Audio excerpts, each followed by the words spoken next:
আগের ভিডিও দেখে তোমরা নিশ্চয়ই জেনেই গেছো আমরা যাচ্ছি মায়াপুরে। তো আজকে আমি তোমাদের বলবো 100 থেকে 120 টাকার মধ্যে তোমরা কিভাবে বর্ধমান থেকে মায়াপুর যাবে। তো সকাল সকাল পেরিয়ে আমরা চলে এসেছিলাম নবাবহাটে। নবাবহাট বাস স্ট্যান্ড তোমরা সবাই চিনবে, যেখানে 108 মন্দির আছে।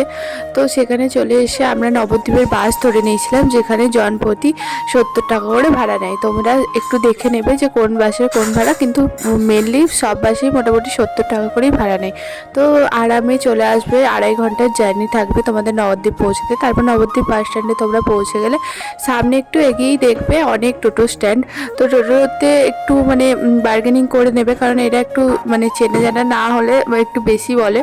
তো সেই কারণে আমরা 20 টাকা করে দিয়ে চলে গেছিলাম। আমি যেহেতু আগের ভিডিওতে দেখেছিলাম তাই 20 টাকার বেশি আমি দিতে চাইনি। তো আমাদের প্রথমেই 20 টাকাই বলেছিল, কোনো মানে বেশি বা কম বলেনি। তো 20 টাকা করে ভাড়া দিয়ে চলে আসবে ফেরিঘাটে। তো মায়াপুর ফেরিঘাট ওখান থেকে একটুখানি ডিস্টেন্সে। তারপর তোমরা কেটে নেবে 10 টাকার টিকিট, দুটো টিকিট কাটবে। মানে যারা যারা গেছিলে, আমি আমার মা গেছিলাম বলে দুটো কেটেছিলাম। তো এখানে সকালের দিকে আসার কারণে লঞ্চের ভিড়টা একদমই কম ছিল, কিন্তু মা ভয় খাচ্ছিল। তো লাস্টে আমরা যখন চাপলাম তারপরে দেখলাম যে গোটা লঞ্চটাই ভর্তি হয়ে গেল কত লোকে।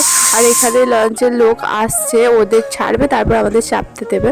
তো এখানে মা চাপলো দেখলে, তো মা বসছিল মাঝে, কিন্তু আমি চলে গেছিলাম ধারে ভিউটা তোমাদের জন্য নেব বলে, কারণ ভিউ তোমাদের দেখাতে পারতাম না মাঝখানে বসলে। তারপর এত সুন্দর একটা ভিউ এনজয় করতে করতে চলে গেলাম মায়াপুর ঘাটে।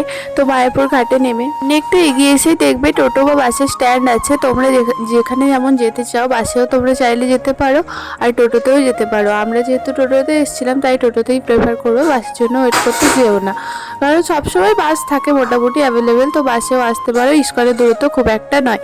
আমরা এসে প্রথমেই একটা সুন্দর ফ্যামিলি ফ্রেন্ডলি রুম বুক করে নিয়েছিলাম।